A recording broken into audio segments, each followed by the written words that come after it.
Suppose x, y, and z are positive numbers such that x plus y plus z equals 3.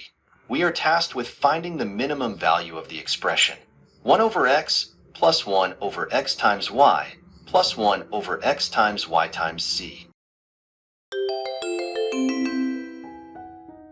To make this easier, we'll first consider a simpler case. What happens when we only have two variables? The problem builds upon the previous problem, as shown. One of the most effective tools we'll use in this problem is the Cauchy-Schwarz inequality. This inequality allows us to find lower bounds on sums of terms, and it is particularly useful in optimization problems like this one. Let's experiment with some specific values. Let's test some values for x, y, and z under the condition that x plus y plus z equals 3.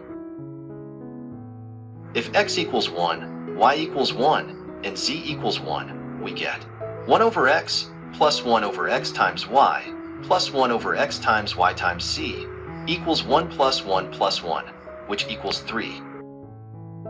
Now, if we try x equals 1.5, y equals 1, and z equals 1/2, the expression becomes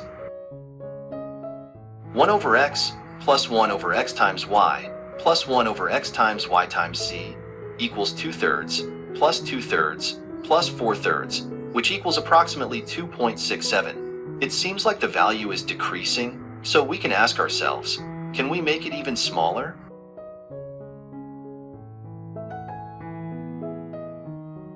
Now, let's simplify this problem further by choosing y equals 1.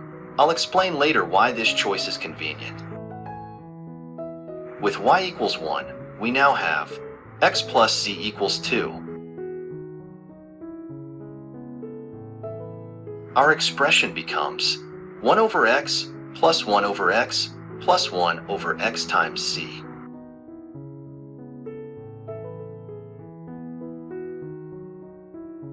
This simplifies to 2 over x plus 1 over x times z. Next, we apply the fact that x plus z equals 2, so we can rewrite the expression as 1/2 times the quantity, 4 over x, plus the quantity, x plus z, over x times z.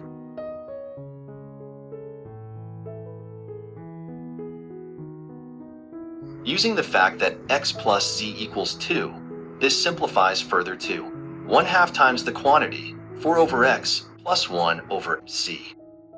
Now, we apply the Cauchy-Schwarz inequality to bound this expression from below. The inequality gives us greater than or equal to 1/4 times the square of the quantity, square root of 5 plus 1.